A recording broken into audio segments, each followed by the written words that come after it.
فلا كاشف له إلا هو وإن يردك بخير فلا راد لفضله يصيب به من يشاء من عباده وهو الغفور الرحيم. وقال النبي صلى الله عليه وسلم: لو أنكم تتوكلون على الله حق توكله لرزقكم كما يرزق الطير تغدو خماصا وتروح بطانا. وقال النبي صلى الله عليه وسلم: يدخل الجنة من أمتي 70,000 بغير حساب. قالوا: من هم يا رسول الله؟ قال: هم الذين لا يكتوون ولا يسترقون وعلى ربهم يتوكلون. رواہ مسلم. صدق اللہ العظیم. میرے انتہائی واجب الاحترام قابل صد احترام بھائیوں، دوستوں اور بزرگوں، اللہ رب العزت قرآن کریم میں ارشاد فرماتے ہیں: وَتَوَكَّلْ عَلَى الْحَيِّ الَّذِي لَا يَمُوتُ وَصَبِّحْ بِحَمْدِهِ. تم بھروسہ کرو، توکل کرو اس ذات پر جو زندہ ہے، اسے کبھی موت نہیں آتی، جو سدا بہار ہے، ہمیشہ ہے، فنا سے پاک ہے. اور تم اسی اللہ کی تسبیح بیان کرو. اور اللہ تعالیٰ اپنے بندوں کے گناہوں کے بارے میں، اعمال کے بارے میں پورا باخبر ہے، دیکھنے والا ہے، اس سے کوئی چیز پوشیدہ نہیں. دوسری آیت میں ارشاد فرمایا: وَإِن يَمْسَسْكَ اللَّهُ بِضُرٍّ فَلَا كَاشِفَ لَهُ إِلَّا هُوَ وَإِن يُرِدْكَ بِخَيْرٍ فَلَا رَادَّ لِفَضْلِهِ.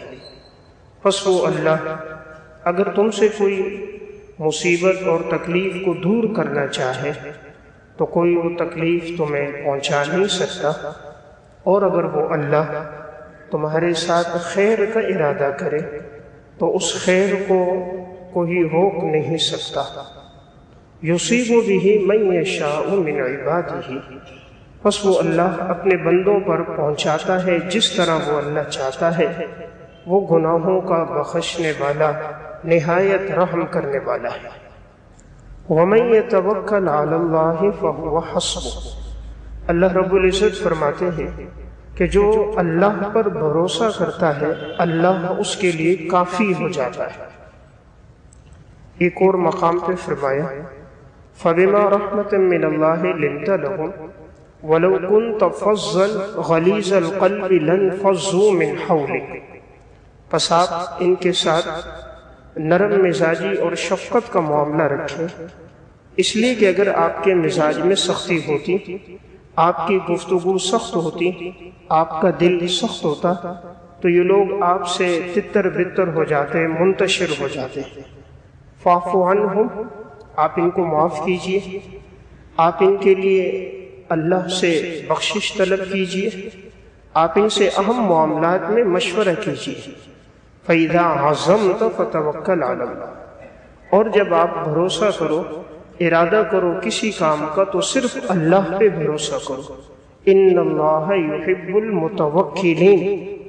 اللہ رب العزت توکل کرنے والوں کو پسند کرتا ہے. إِن يَنْصُرْكُمُ اللَّهُ فَلَا غَالِبَ لَكُمْ.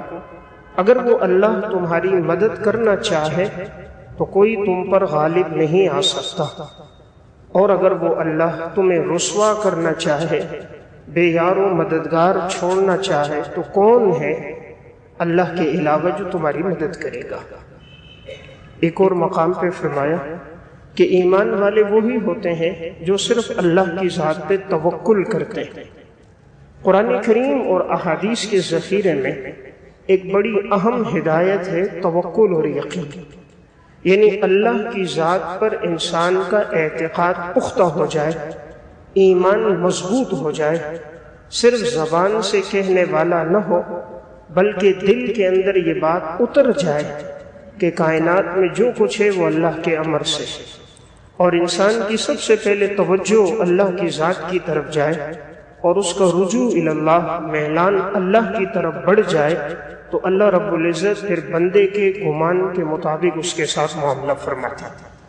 صحیح مسلم کی روایت ہے، نبی اکرم صلی اللہ علیہ وسلم نے ارشاد فرمایا، يدخل امتی 70,000 بغیر حساب، میری امت میں 70,000 آدمی ایسے ہوں گے کہ جو جنت میں داخل ہوں گے بغیر حساب و کتاب کے۔ صحابہ اکرام نے پوچھا، من ہم یا رسول اللہ، یہ 70,000 لوگ کون ہوں گے جو بغیر حساب و کتاب کے جنت میں داخل ہو جائیں گے؟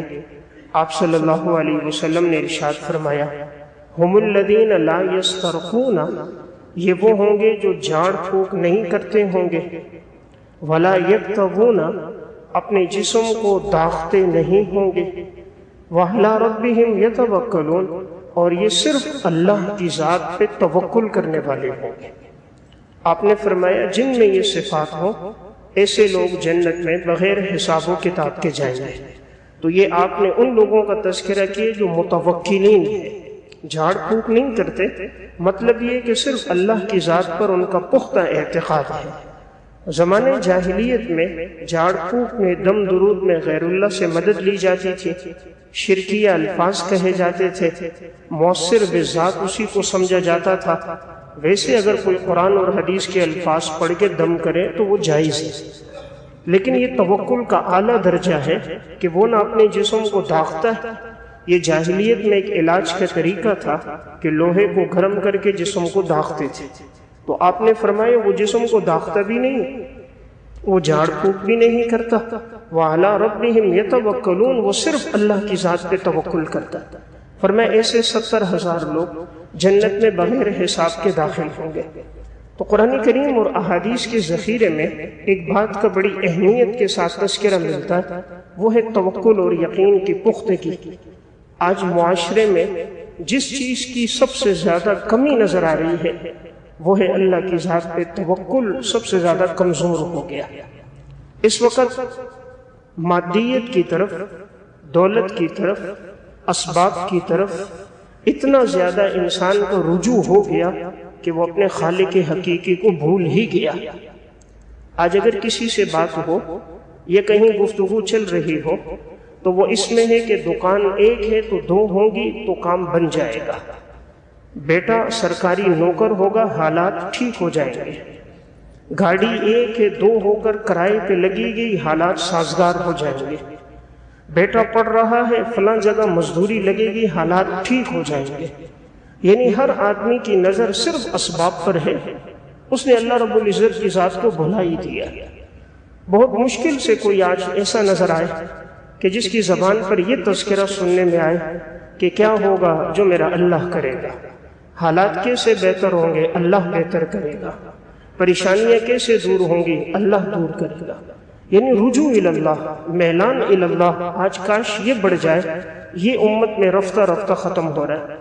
جتنی مادیت بڑھ گئی، سائنسی ایجادات بڑھتی گئیں، دولت پیسے کی فراوانی ہوتی گئی، موبائل کا استعمال بڑھتا گیا، نیٹ کیبل فیس بک عام ہو گیا، سب چیزیں اسباب پر آ گئیں، یہ ہوگا تو سب کچھ ہوگا۔ انسان اللہ سے بالکل غافل ہو گیا، صرف ایک رسم کی حد تک ہے، ایک رواج کی حد تک ہے، ایک عادت کی حد تک ہے کہ ہم میں سے کوئی جمعے میں آ رہا ہے یا ہم میں سے کوئی 1 2 3 نمازیں پڑھنے آ رہے، وہ بھی بطور عادت کے، عبادت کے نہیں، وہ اوپر نیچے تو ہو رہا ہے لیکن اس کی توجہ اللہ کی طرف نہیں، خشوع خضوع نہیں، کھڑا نماز میں ہے حساب دکان کا ہو رہا ہے، کھڑا رب کے سامنے ہے معاملات دنیا کے ٹھیک کر رہا ہے۔ یعنی انسان کا آج اللہ رب العزت سے تعلق بہت کمزور ہے۔ انبیاء علیہ السلام کی ایک محنت تھی دلوں پر کہ سب کچھ اللہ کی ذات سے ہوتا ہے۔ انہوں نے اس اعتقاد کو حضرت آدم سے لے کر جناب رسول اللہ صلی اللہ علیہ وسلم تک ہر نبی نے اسی چیز پر محنت کی تھی، سب کچھ اللہ کی ذات سے۔ اس لیے انبیاء علیہ السلام مشکل سے مشکل موقع پر بھی ان کا فوراً سب سے پہلے رجوع اللہ کی طرف ہوتا تھا۔ آپ دیکھیں حالات کیسے آئے۔ حضرت آدم علیہ السلام دنیا میں آئے تو فوراً اللہ کی طرف رجوع تھا۔ قالا ربنا ظلمنا انفسنا وان لم تغفر لنا وترحمنا لنكونن من الخاسرین۔ یا اللہ ہم سے خطا ہو گئی، مولا کریم تو ہم دونوں کو معاف فرما، ہمیں معاف نہ فرمایا تو یقیناً ہم خسارے والوں میں سے ہو جائیں گے۔ حضرت آدم کو رجوع اللہ کی طرف، حضرت نوح علیہ السلام کا رجوع اللہ کی طرف، ابراہیم علیہ السلام آگ کے اندر ہے، جبرائیل امین موجود ہے، پانی کا فرشتہ موجود ہے کہ ہماری کوئی خدمت ہو تو ہم حاضر، فرمایا حسبی اللہ و نعم الوکیل، میرے لیے اللہ کافی ہے، وہ بہترین کارساز۔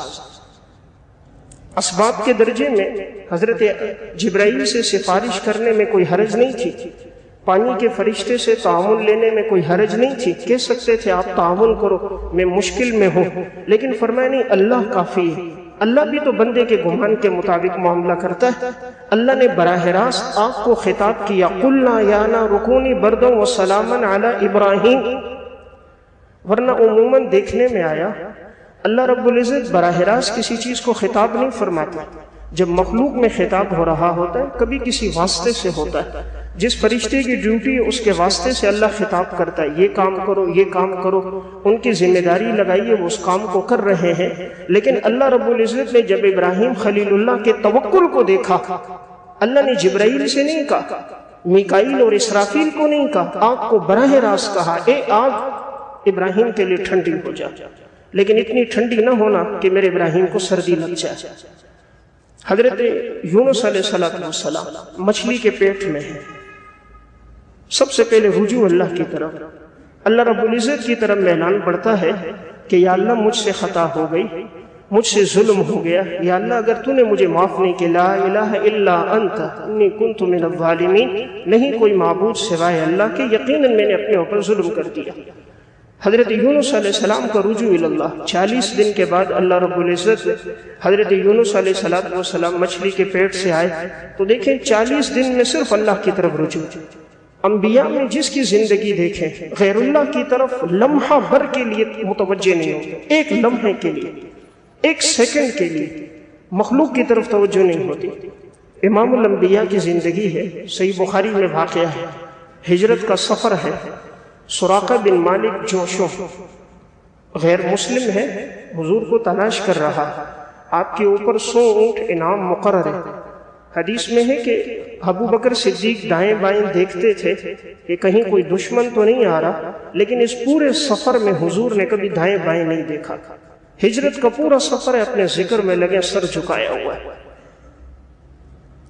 غار کے اندر جاتے ہیں، ابو بکر صدیق کہتے ہیں یا رسول اللہ یہ تو غار کے بالکل قریب پہنچ گئے، آپ نے فرمایا لا تحزن ان اللہ معنا، ابو بکر غمگین نہ ہونا، اللہ ہمارے ساتھ ہے۔ صدیق اکبر کہتے ہیں یا رسول اللہ یہ ذرا سا نیچے ہوئے یہ تو ہمیں دیکھ لیں گے، یہ تو غار کے منہ پر کھڑے ہیں۔ آپ فرماتے ہیں یا ابا بکر باثنین اللہ ثالثہما، ابو بکر تیرا کیا گمان ہے، ہم 2 ہیں، تیسرا ہمارے ساتھ اللہ ہے۔ موسیٰ علیہ السلام پیچھے فرعون کا لشکر، آگے دریا، قوم کہتی ہے پکڑے گئے، انا لمدرکون، موسیٰ ہم تو پکڑے گئے، فرمایا نہیں کلا، ہرگز نہیں، ان معی ربی سیہدین، میرا رب میرے ساتھ ہے، وہ میری رہنمائی کرے گا۔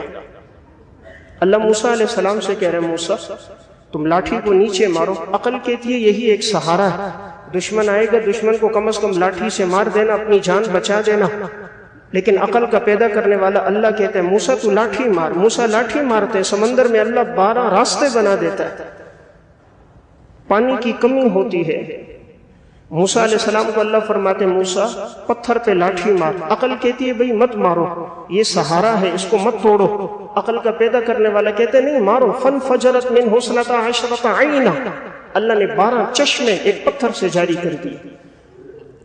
میں ایک بات عرض کر رہا ہوں، توکل کمزور ہو گیا۔ انبیاء علیہ السلام کی ذات کا، اللہ کی ذات پہ توکل بڑا پختہ تھا، یقین پختہ تھا کہ میرا مسئلہ حل ہوگا اللہ کی ذات سے حل ہوگا، مخلوق سے نہیں حل ہوگا، اسباب سے نہیں حل ہوگا۔ اسباب اختیار کرنے کا حکم ضرور ہے لیکن توجہ اللہ کی طرف ہو۔ آج ہماری تقریباً ساری توجہ اسباب پر ہے، اللہ کی طرف متوجہ بہت کم ہے۔ کون ہے جو گڑ گڑا کے مانگنے والے؟ کتنے ہیں جن کے ہاتھ اللہ کے سامنے اٹھتے ہیں، ان کا رجوع اللہ اللہ کی طرف بڑھتا ہے؟ کتنے جن کے دل کا پختہ اعتقاد ہے کہ اللہ کی ذات سے سب کچھ ہوگا؟ آج وہ اعتقاد نہیں رہا جو انبیاء کا اعتقاد تھا۔ آپ علیہ الصلوۃ والسلام آرام فرما رہے، صحیح بخاری کی روایت ہے، اتنے میں ایک غیر مسلم آتا ہے، تلوار نیام سے نکال کر کہتے ہیں حضور سے من یمنعک منی، کون آپ کو بچائے گا؟ آپ علیہ الصلوۃ والسلام صرف تلوار کو یوں نکالتے ہیں، آپ تلوار کو نکال کر اور کہتے ہیں اللہ مجھے بچائے گا، تو صرف لفظ اللہ کہنا تھا، ایسا لرزہ طاری ہو گیا اس شخص پہ کہ اس کے ہاتھ سے تلوار نیچے گر گئی۔ تو انبیاء علیہ السلام کی میں نے عرض کیا، اللہ کی ذات پہ توکل بڑا مضبوط تھا، حضرات صحابہ کا بھی اسی طرح تھا۔ غزوہ تبوک کا موقع ہے، حضور فرماتے ہیں جس کے پاس جو کچھ ہو خرچ کرو، عقل کہتی ہے تھوڑا سا دے دو، باقی اپنے پاس روک کے رکھو، اپنی بیوی بچوں کے لیے روک کے رکھو۔ صدیق اکبر جاتے ہیں گھر کا سارا سامان لے کر آ جاتے ہیں۔ آج سوال کا انداز بدل گیا، حضور یہ نہیں فرماتے ابو بکر کتنا لے کر آئے، فرمایا ابو بکر گھر میں کیا چھوڑ کر آئے، فرمایا اللہ اور اس کے رسول کا نام چھوڑ کر آئے۔ یہ ہے توکل۔ امام الانبیاء کا حکم ہوا، سب کچھ لے کر آ گئے۔ حضرت عمر آدھے گھر کا سامان لا رہے، حضور فرما رہے کون ہے جو خرچ کرے گا؟ اب حضرت عثمان بن عفان کھڑے ہوئے، یا رسول اللہ 100 اونٹ بمائے ساز و سامان کے میری طرف سے۔ آپ فرماتے ہیں بیٹھے، اور کون ہے؟ پھر کھڑے ہوئے، یا رسول اللہ 200 اونٹ بمائے ساز و سامان کے میری طرف سے۔ آپ نے فرمایا اور کوئی؟ پھر عثمان کھڑے ہوئے، 300 اونٹ بمائے ساز و سامان کے میری طرف سے۔ 1000 دینار 10,000 درہم 300 اونٹ بمائے ساز و سامان کے حضرت عثمان بن عفان نے دی۔ تو میں ایک بات عرض کر رہا ہوں، اللہ رب العزت بھی تو دیکھتا ہے میرا بندہ میرے نام پہ خرچ کتنا کرتا ہے، میرا بندہ میری طرف رجوع کتنا رکھتا ہے، اس کا میرے ساتھ تعلق کتنا مضبوط ہے۔ کتنے ہیں بندے آج جو رب کی خاطر فجر کی نماز کے لیے اٹھ کر آ رہے ہیں، دکان کھولنے کے لیے جو وقت مقرر ہے 8 بجے 9 بجے آنکھ کھلتی ہے، خدا کے حکم پر آنکھ نہیں کھلتی۔ دکان رات 12 بجے بند کرنی ہے، اس ٹائم بند ہوتی ہے۔ نماز کا حکم آتا ہے، دکان بند نہیں ہوتی۔ جس نماز کے لیے بیت اللہ کا طواف رک سکتا ہے، اس نماز کے لیے دکان بند نہیں ہو سکتی۔ تو میں عرض کر رہا ہوں، اس ٹائم جس طرف نظر کرو، جس سے ملاقات ہوتی ہے، ہر تیسرا آدمی کہتا ہے یہ حالات ٹھیک ہوں گے، اس سے ٹھیک ہوں گے، حکومت بدلے گی حالات ٹھیک ہوں گے، فلاں گورنر بدلے گا حالات ٹھیک ہوں گے، کاروبار چلے گا حالات ٹھیک ہوں گے۔ یہ کیوں نہیں کہتے رجوع اللہ ہوگا حالات ٹھیک ہوں گے؟ حکمران اللہ ہمارے اعمال کی وجہ سے مسلط کرتا ہے، جیسے ہمارے اعمال ہیں ویسے اللہ نے ہمارے حکمران مسلط کیے، چونکہ ہمارا تعلق ہی رب سے کمزور ہو گیا۔ آج کون سا گناہ ہے جو معاشرے میں نہیں ہو رہا؟ سود مسلمان لے رہا ہے، رشوت مسلمان کھا رہا ہے، بے حیائی مسلمان کر رہا ہے، باپ بیٹی کے ساتھ منہ کالا کر رہا ہے، بیٹا اپنی ماں کے ساتھ زنا کر رہا ہے، بھانجا اپنی خالہ کے ساتھ منہ کالا کر رہا ہے۔ آج معاشرے میں نہیں دیکھتے، خرگوش کی طرح ہم نے آنکھیں بند کی، ہمیں نظر نہیں آ رہا کون سا گناہ ہے جو آج معاشرے میں نہیں ہو رہا؟ ہر گناہ کرتے ہیں پھر اللہ سے مانگ رہے، جوا کھیل رہے دعا کر رہے جوئے میں جیت جاؤں، انعامی بونڈ لے رہے دعا کر رہے انعامی بونڈ میں میرا نام نکل آئے، حرام کھا کر خدا سے مانگ رہے۔ ایسا اعتقاد کمزور ہو گیا کہ اس نے یہ سمجھا دھوکہ نہیں دوں تو کاروبار کیسے چلے گا، جھوٹ نہ بولوں تو کاروبار کیسے چلے گا، حرام نہ کھاؤں تو اولاد کو کیسے کھلاؤں گا۔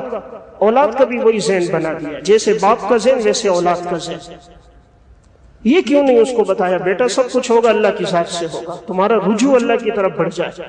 تو میں عرض کر رہا ہوں صحابہ کا ایمان بڑا پختہ تھا، اللہ رب العزت ان کے ساتھ معاملہ بھی ویسے ہی کرتا ہے۔ حضرت سفینہ رضی اللہ تعالیٰ عنہ جنگل میں سفر کر رہے، دلائل النبوہ میں امام بیہقی رحمۃ اللہ علیہ نے واقعہ لکھا، فرماتے ہیں کہ دوران سفر اچانک شیر سامنے آ جاتا ہے، حضرت سفینہ اس سے کہتے ہیں میں آپ علیہ الصلوۃ والسلام کا صحابی ہوں۔ شیر یہ سنتا ہے نیچے بیٹھ جاتا ہے، دم سے اشارہ کرتا ہے کہ آؤ میری پشت کے اوپر سوار ہو جاؤ۔ تو اتنے میں حضرت سفینہ رضی اللہ تعالیٰ عنہ شیر کی پشت پہ سوار ہو جاتے ہیں، اور شیر وہ ساتھ لے کے چلتا ہے جنگل سے پار کر لیتا ہے، پھر آواز لگاتا ہے تو کہتے ہیں میں سمجھ گیا کہ شیر مجھے اب الوداع کہہ رہا ہے۔ تو اللہ رب العزت نے شیر کو ان کی خدمت میں لگا دیا۔ علامہ یافعی رحمۃ اللہ علیہ روض الریاحین فی حکایات الصالحین میں واقعہ لکھتے ہیں کہ ایک شخص حج کے سفر میں گیا، راستے میں جنگل کا سفر تھا، چلتے چلتے اسے پتہ نہیں تھا ایک جگہ نیچے کنواں تھا، اوپر چونکہ سبزہ وغیرہ پڑا ہوا تھا، گھاس وغیرہ تھی، تو اسے احساس نہیں ہوا کہ نیچے کنواں ہے، تو وہ جلدی میں گزر رہا تھا، تو جیسے پاؤں رکھا تو کنویں میں نیچے گر گیا۔ اب کنویں کے نیچے تہ تک چلا گیا، وہ کنواں بہت گہرا تھا۔ اب اگر یہ نیچے سے آواز لگائے بھی تو آواز کس کو آئے، اور رہے بھی جنگل اور صحرا، اور اس دور میں کوئی رابطہ بھی نہیں کہ انسان موبائل ہے کوئی رابطہ کرے، کوئی مدد کے لیے پہنچے۔ ایک صحرا کا سفر، کوئی ساتھ موجود نہیں، کنویں کے اندر گرا ہوا ہے، فوراً اللہ کی طرف رجوع۔ مولا کریم میں حج کے سفر میں نکلا تھا اور میری خواہش تھی کہ میں حج کر لوں، یا اللہ اگر تو اس پہ راضی ہے تو میں اس پہ بھی راضی۔ فوراً اپنا ذکر شروع کر دیا، کنویں کے اندر اللہ سے مانگ رہے۔ تھوڑی دیر گزرتی ہے، وہ کہتے ہیں مجھے غنودگی سی آ گئی، بس میں کنویں کے اندر ہی نیچے نیچے یوں ایک دیوار کے ساتھ ٹیک لگا کر بیٹھا ہوں۔ میں کہتا ہوں اچانک کوئی چیز ہوتی ہے جو میرے جسم کے ساتھ لپٹ جاتی ہے، اور میرے جسم کے ساتھ یوں لپٹتی ہے، 3 ول مجھے لگاتی ہے، پھر مجھے اوپر کی طرف کھینچتی ہے۔ تو میں اوپر کھینچتا جب باہر کی طرف آتا ہوں، دیکھتا ہوں تو وہ ایک بہت بڑا سانپ ہے، ایک بہت بڑا اژدہا ہے۔ اللہ نے اس اژدہا کو بھیجا، اس اژدہا کا منہ اوپر ہے، اس نے دم نیچے کی ہوئی ہے، اور دم سے اس کے جسم کے ساتھ وہ لپٹنے کے ساتھ اپنی قوت کے ساتھ اس کو باہر نکالا۔ جب یہ شخص کنویں کے منڈیر پر آ کر گرا تو کیا دیکھتا ہے، سانپ نے اپنا ول کھولا اور چلتے چلتے درخت کے اوپر چڑھ گیا۔ یہ شخص سجدے میں گر گیا، یا اللہ، جو سانپ انسان کی ہلاکت کا ذریعہ ہے، جب تیری ذات پہ توکل مضبوط ہو جائے تو اس سانپ کو نجات کا ذریعہ بنا دیتا ہے۔ میں بتانا چاہ رہا ہوں، سانپ سے موت نہیں، موت اللہ کے امر سے ہے، اللہ کے حکم سے۔ الذی خلق الموت والحیات لیبلوکم ایکم احسن عملا، موت اور حیات تیرے رب نے پیدا کی، اللہ کے حکم سے موت ہے، سانپ سے موت نہیں۔ اللہ بتانا چاہتا ہے سانپ بھی میری مخلوق ہے، اس کا زہر بھی میری مخلوق ہے، اللہ نے سانپ کے ذریعے نجات عطا فرما دی۔ آج شیر سے انسان ڈر رہا ہے، شیر کے پیدا کرنے والے کا ڈر نہیں۔ جس رب نے شیر کو پیدا کیا اس کا خوف آج دل میں کوئی نہیں۔ پورا ہفتہ گزر جاتا ہے، ایک سجدہ مسلمان نہیں کرتا۔ کس چیز کا ایمان باقی رہ گیا؟ ایک نماز چھوڑ دینا کتنا بڑا گناہ ہے۔ آج معاشرے میں کتنے ہیں، ہر گھر کے اندر دیکھیں 5-6 منزلہ مکان ہے، 20-25 آدمی ہر گھر میں موجود ہے، 1-2 نماز پڑھتے ہیں، باقی کوئی نہیں پڑھتا۔ کبھی ہمیں احساس نہیں ہوتا یہ بے نمازی کیسے بن جائے۔ دنیا کا نقصان نظر آتا ہے، کسی کا بلب لگا ہوا، سب کہتے ہیں بلب بند کرو بل آئے گا، یہ صبح بلب لگ رہا ہے اس کو بند کر دو، اس لیے کہ بجلی جل رہی ہے نقصان ہوگا۔ دنیا کا نقصان نظر آ رہا ہے، دین کا نقصان نظر نہیں آ رہا۔ تو میں عرض کر رہا تھا جب توکل مضبوط ہوگا نا، اللہ رب العزت کی مدد کیسے آئے گی۔ حضرت بنان حمال رحمت اللہ علیہ، حلیۃ الاولیاء میں واقع، اس دور کا بادشاہ تھا ابن طولون، کسی بات پہ ناراض ہو گیا اور حضرت بنان حمال رحمت اللہ علیہ کو شیر کے سامنے ڈالا۔ شیر بھی بھوکا شیر، پورے ملک میں اعلان کر دیا دیکھو شیر کیسے حملہ کرے گا۔ لوگ ارد گرد سے جمع ہو گئے، آج دیکھیں گے بھوکا شیر کس طرح بنان حمال پہ حملہ کرے گا۔ ازدحام لگائے، لوگ دیکھ رہے، بنان حمال کے ہاتھ پاؤں باندھ کر شیر کے آگے ڈال دیا۔ اللہ والے بزرگ تھے، اپنے ذکر میں لگ گئے۔ شیر آیا، یوں گھوما، چکر لگانے کے بعد بنان حمال کے پاؤں کے پاس بیٹھا اور اس کے پاؤں کے تلووں کو اپنی زبان سے چاٹنے لگ گیا۔ حضرت بنان اپنا ذکر کر رہے، بادشاہ نے دیکھا، کہا مجھ سے تو بہت بڑی غلطی ہو گئی، کس اللہ والے کو میں نے اس طرح پھینکا کہ شیر بھی اس پر حملہ نہیں کرتے، بھوکا شیر اس کے تلوے چاٹ رہا۔ بادشاہ نے کہا لے کر آؤ، حضرت بنان حمال کو لائے، کہا مجھ سے غلطی ہو گئی، اللہ کے لیے معاف کرو۔ کہا اللہ تمہیں معاف کرے، لیکن یہ بتاؤ اس وقت تمہاری کیا کیفیت تھی جب شیر تمہارے قریب تھا؟ حضرت نے مسکرا کر کہا میں اس مسئلے پہ غور کر رہا تھا کہ کہیں میرا پاؤں ناپاک تو نہیں ہو گیا۔ شیر کا لعاب میرے پاؤں کے ساتھ لگا تو میں فقہی مسئلے میں غور کر رہا تھا، میرا پاؤں پاک ہے یا ناپاک ہے۔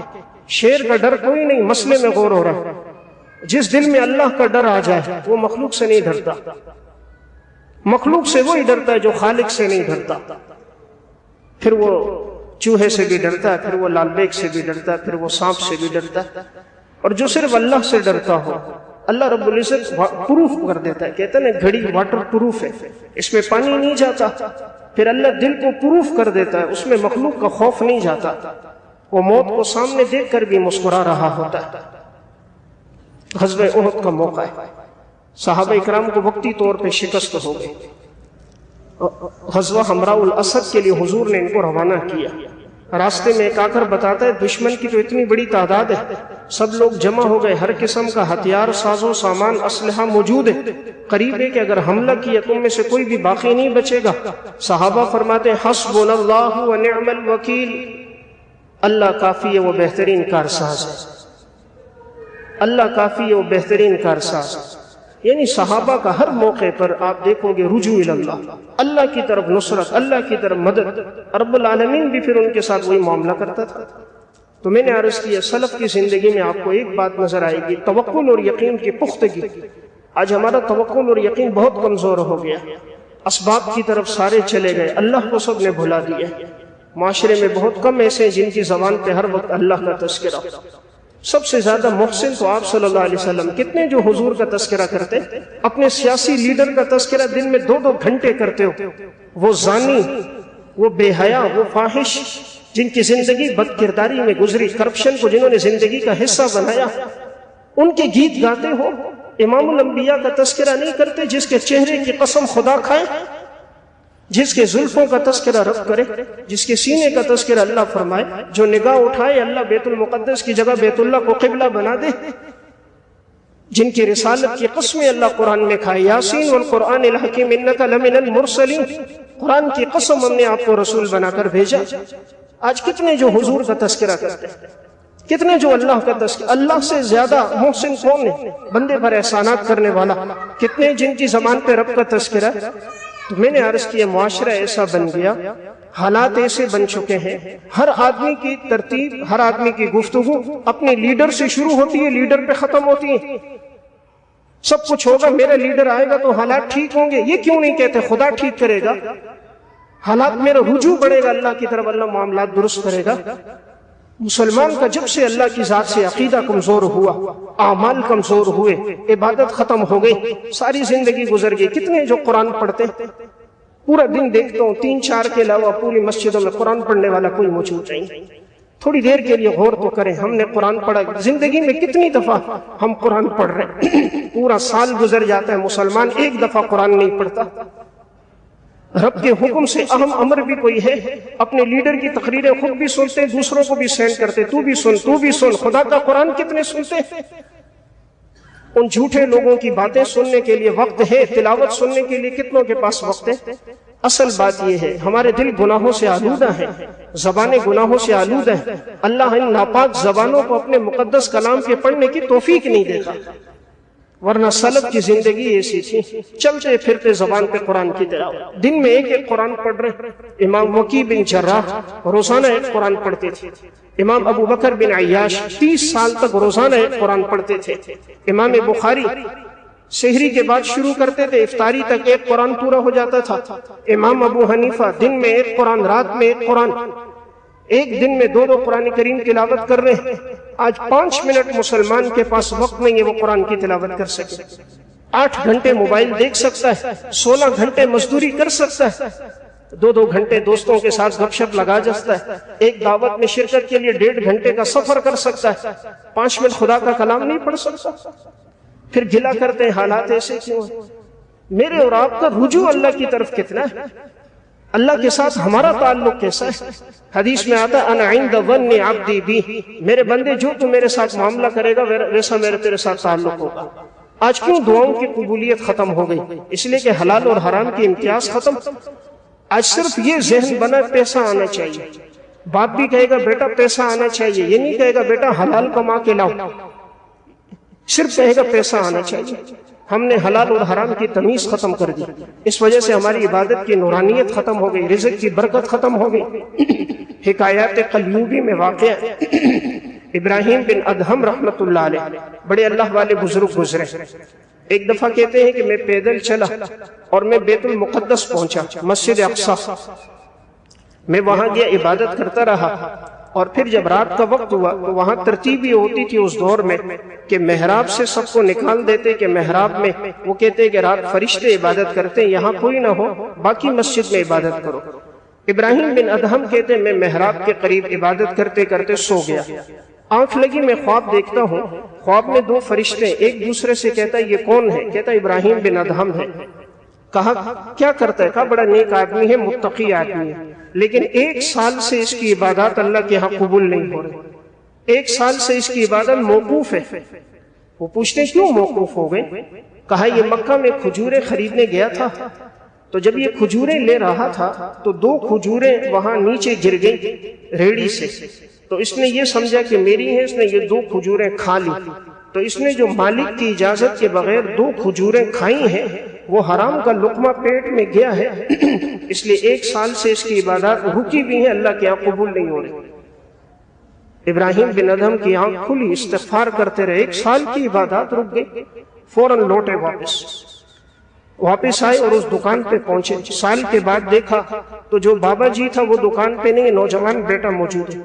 ابراہیم بن ادہم کہتے ہیں بیٹا میں نے 1 سال پہلے کھجوریں لی تھی، 2 دانے نیچے گر گئے تھے، میں نے اٹھا کے کھا لیے، میں سمجھے کہ شاید میرا حصہ، تو مجھ سے غلطی ہو گئی، جو اجرت بنتی ہے تم مجھ سے پیسے لے لو۔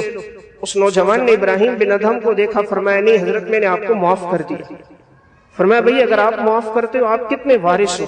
کہا ایک میں ہوں، ایک میری بہن ہے، ایک میری والدہ ہے، اور کوئی نہیں۔ کہا مجھے اپنی والدہ تک، آپ کی بہن تک پہنچاؤ، میں دستک دے کے ان کو کہوں گا وہ اپنا حصہ مجھ سے لے لے یا مجھے معاف کر دے۔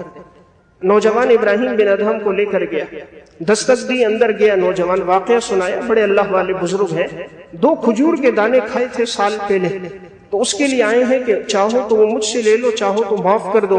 تو اندر سے اس عورت نے کہا، اس بابا جی کی گھر والی نے فرمایا ہم نے اللہ کے لیے آپ کو معاف کیا، اپنی دعاؤں میں ہمیں بھی یاد رکھنا۔ بیٹی نے بھی کہا جی ہم نے بھی معاف کیا۔ ابراہیم بن ادہم کہتے ہیں پھر میں سفر کر کے مسجد اقصی پہنچا، پھر میں عبادت کرتا رہا، رات سویا، خواب دیکھتا ہوں، ایک فرشتہ دوسرے سے کہتا ہے کون ہے؟ کہا ابراہیم بن ادہم ہے۔ کہا کیسی زندگی گزر رہی؟ کہا عبادت میں گزر رہی۔ کہا اس کے اعمال کیسے ہیں؟ کہا 1 سال سے قبول نہیں ہو رہے تھے، لیکن اب 2 کھجوروں کا معاملہ معاف کروا کے آیا ہے، اب پورے سال کی عبادات قبول ہو گئی، اب پورے سال کی عبادات قبول ہو گئی۔ 2 کھجور کے دانے ہیں، مالک کی اجازت کے بغیر کھائیں تو عبادت قبول نہیں ہو رہی، جب زندگی گزرے ہی حرام میں پھر عبادت کیسے قبول ہوگی؟ تو میں ایک بات عرض کر رہا ہوں، احساس پیدا ہو جائے، ہر مسئلے میں پوچھنا شروع کر دیں حلال کیا ہے، حرام کیا ہے، پوچھ کر عمل کرنا شروع کریں، عبادت کو اپنی زندگی کا حصہ بنا دیں، اپنی اولاد کو اس کا پابند کر دیں کہ بیٹا سب سے بڑا نقصان ہے نماز کا چھوٹ جانا، سب سے بڑا نقصان ہے اللہ کے حکم کا ٹوٹ جانا۔ ہم دیکھ رہے ہیں ہماری اولاد ساری رات انٹرنیٹ دیکھ رہی ہے، فحش فلمیں دیکھ رہی ہے، ڈرامے دیکھ رہی ہے۔ آج کون سا باپ ہے جو بیٹے کو منع کرتا ہے؟ آج کون سی والدہ جو اپنی بیٹی کو منع کرتی ہے کہ بیٹی اس چیز سے بچو، اور ان کے ہاتھ سے وہ آلات لے کر ان کو اچھی صحبت فراہم کرتے؟ ہم نے کتنی کوشش کی، اولاد کو دنیا کی آگ سے بچاتے ہیں کہ وہ آگ میں نہ گر جائے۔ اگر آگ لگی ہو، بچہ جا رہا ہو، فوراً ماں باپ چیختے ہیں، چلاتے ہیں، نہ روکے، بھاگ کے جا کے پکڑتے ہیں کہ بیٹا اس آگ میں نہ گر جائے۔ جہنم کی آگ سے بچانے کی کتنی کوشش کی۔ بیٹا پانی میں گرنے جا رہا ہو، آواز دیتے بیٹا آگے نہ جانا، گر جاؤ گے، نہ روکے، دوڑ کر جاتے، پکڑتے، پانی میں گر نہ جائے۔ دنیا کا سیلاب پانی نظر آ رہا ہے، دنیا کا نقصان نظر آ رہا ہے۔ قرآن کہتے ہیں یا ایھا الذین آمنوا قوا انفسکم واہلیکم نارا، ایمان والو اپنے آپ کو، اپنی اولاد کو جہنم کی آگ سے بچا۔ اصل آگ تو جہنم کی آگ ہے، ہماری ذمہ داری لگائی اپنے اہل و عیال کو بچانا۔ تو یہ فکر مندی پیدا ہو جائے کہ میرے گھر کا ماحول دین پر آ جائے، میری اولاد دین پر آ جائے، یہ ہمارے اندر احساس پیدا ہو جائے اپنے لیے، اپنی اولاد کے لیے۔ ہم خود نیک ہوں گے نا، اولاد بھی نیک ہو جائے گی۔ ہم بیٹے سے کہتے ہیں بیٹا نماز پڑھ، بیٹا دیکھتا ہے باپ جمعے کے علاوہ کوئی نماز نہیں پڑھتا۔ بیٹا نشہ نہ کر، بیٹے دیکھتا ہے باپ کے جیب میں سگریٹ کا ڈبہ ہے، ایک ختم ہوتا ہے دوسرا لگتا ہے۔ بیٹا نشہ نہ کرو، بیٹا دیکھ رہے باپ کے جیب میں نسوار ہے، پان ہے، گٹکا ہے۔ بیٹا جھوٹ نہ بولو، بیٹا باپ خود بیٹے کے سامنے جھوٹ بول رہا ہے۔ بیٹا حرام نہ کھاؤ، بیٹا خود دیکھتا ہے باپ نے بینک میں پیسے رکھے، سود کھا رہا ہے۔ بات میں کیا تاثیر پیدا ہوگی؟ تاثیر عمل سے پیدا ہوتی ہے۔ صحابہ عمل سے دعوت دیتے تھے۔ زندگی کا کیا علم؟ آج انسان سمجھتا ہے میں بوڑھا ہوں گا، مروں گا، اور ایک وقت آئے گا مروں گا، زندگی گزار کے مروں گا۔ میرے شاگرد 3 دن پہلے میرے پاس آئے، مولانا اماد نام ہے ان کا، مجھے واقعہ سنا رہے تھے، کہنے لگے استاد جی میرا بھائی تھا اور اس بھائی کا نکاح طے تھا، اس نے اپنی شادی کی ساری خریداری دبئی سے کی، دبئی میں کام کرتا تھا، وہاں سے ساری خریداری کی، اپنے کپڑے، گھر والی کے لیے کپڑے، ساز و سامان، اپنی پرفیوم، جوتے، ساری چیزیں وہاں سے خریداری کر کے لایا کہ شادی ہوگی تو ساز و سامان میں دبئی سے لے کے آ رہا۔ دبئی سے لے کر آیا، کراچی آیا، سب کے ساتھ ملا، ملاقاتیں ہوئی۔ اب گاؤں کے جہاں رشتہ ہونا ہے، تو جس دن اس کا نکاح ہونا تھا اور مغرب کی نماز کے بعد اس کا نکاح طے تھا، ایک دن پہلے وہاں پہنچے تو کچھ چیزیں اس کو یاد آئی کہ رہ گئی، تو وہ خریدنے کے لیے والدین نے کہا یہیں بازار سے خریدو، تو وہ گیا اور خریدنے کے لیے نکلا۔ موٹر سائیکل پہ راستے میں ایکسیڈنٹ ہو گیا اور یہ گردن کی ہڈی ٹوٹ گئی، دماغ مفلوج ہو گیا، بے ہوش ہو گیا، اسپتال لایا گیا، ایک دن مکمل بے ہوش، دوسرے دن اس کا انتقال ہو گیا۔ تو مغرب کی نماز کے بعد اسی مسجد میں، جس مسجد میں اس کا نکاح ہونا تھا، اسی مسجد میں مغرب کے بعد اس کا جنازہ ہوا۔ جہاں کارڈ تقسیم تھے کہ مغرب کے بعد اس مسجد میں نکاح ہوگا، اسی مسجد میں اسی جگہ مغرب کے بعد اس کی نماز جنازہ ہوا۔ سامان 100 برس کا، پل کی خبر کوئی نہیں، کیا معلوم کس لمحے انسان جا رہا ہے۔ انسان کو اپنی موت کا کوئی پتہ نہیں۔ یہ 3 دنوں میں 3 جنازے ہمارے ہاں ہو گئے، کسی کا بڑا بھائی مر رہا ہے، کسی کا چھوٹا بھائی مر رہا ہے، کوئی جوان دنیا سے جا رہا ہے، کوئی بوڑھا جا رہا ہے، لیکن فکر مندی پیدا ہو جائے، کیا معلوم کل میرے اور آپ کا اعلان شروع ہو جائے۔ ایک ساتھی نے واقعہ سنایا، مسجد کے مؤذن صاحب نے اعلان کیا فجر کی نماز کے بعد، بھئی ظہر کے بعد نماز جنازہ ہوگا۔ جب لوگ نماز جنازہ کے لیے جمع ہوئے، دیکھا 2 جنازے تھے، کہا تو اعلان تو ایک کا ہوا تھا، کہا ایک وہ جنازہ اور ایک مؤذن صاحب کا بھی انتقال ہو گیا، دوسرا اس کا بھی جنازہ۔ جو اعلان کر رہا ہے کہ ظہر کے بعد جنازہ ہوگا، کیا معلوم تھا کہ ظہر کے بعد اس کا اپنا بھی جنازہ ہونا۔ تمہیں ایک بات عرض کر رہا ہوں، زندگی کا کوئی علم نہیں، اس زندگی کے لیے انسان حرام نہ کھائے، اللہ کی نافرمانی نہ کرے۔ قبر کی جو جگہ ہے وہ بڑی تنگ ہے، وہاں کا سفر میں نے اور آپ نے اکیلے کرنا ہے، نہ اولاد جائے گی، نہ بیوی بچے جائیں گے، نہ دوست جائیں گے، اس لیے اپنی قبر کو ہم جہنم کا گھڑا نہ بنائیں۔ آج قبرستان میں جائیں، کسی ایک مردے کو کبھی قبر میں ہاتھوں سے اتار دیں، دل کی کیفیت بدل جائے گی، پتہ چلے گا کہ دنیا دھوکے کا گھر ہے۔ کسی ایک مردے کو اپنے ہاتھ سے غسل دے دے، پتہ چلے گا کہ انسان کتنا مجبور بے بس ہے، کہ انسان کی کیا حالت ہے جب دنیا سے چلا جاتا ہے۔ تو میں نے عرض کیا کہ انسان بڑا مجبور ہے، انسان بڑا بے بس ہے۔ اصل وہی ہے جس نے اپنے رب کی ذات کے ساتھ اپنا تعلق مضبوط کیا، پھر اللہ ایسے لوگوں کا خاتمہ بھی اچھا کرتا ہے، دنیا سے جانے کے بعد اللہ لوگوں کے دلوں میں محبت بھی ڈال دیتا ہے، اور پھر اللہ موت بھی بڑی اچھی عطا فرماتا ہے۔ حسن الخاتمہ وصول خاتمہ میں ایک واقعہ انہوں نے لکھا، عرب کی ایک لڑکی تھی، قرآن کے ساتھ بڑا والہانہ تعلق تھا، روزانہ ایک قرآن کریم رمضان میں تلاوت کرتی تھی، حافظہ تھی، فجر کے بعد تلاوت شروع کی، پڑھتی رہی، افطاری کا وقت قریب آ رہا تھا۔ والدہ نے کہا بیٹی آؤ افطاری کرو، فرمایا اما جان تھوڑا سا باقی ہے، پورا کر کے آتی ہوں۔ تو انہوں نے کہا چلو ٹھیک ہے پورا کرو، والناس پہ قرآن پورا کیا۔